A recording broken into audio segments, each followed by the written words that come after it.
Hey, what's going on, everyone? So, we need to get a stud out of this turbo. Figured if I got to do it, might as well make a YouTube video.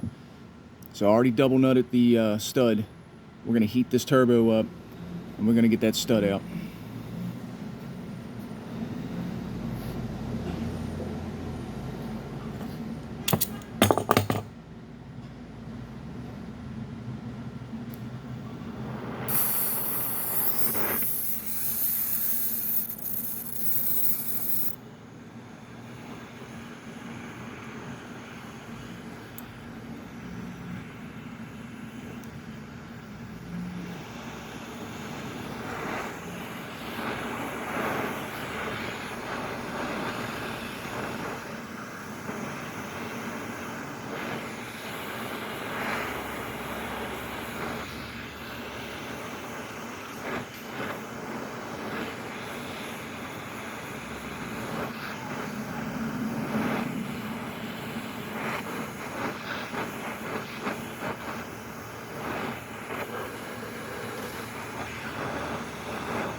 And there it is.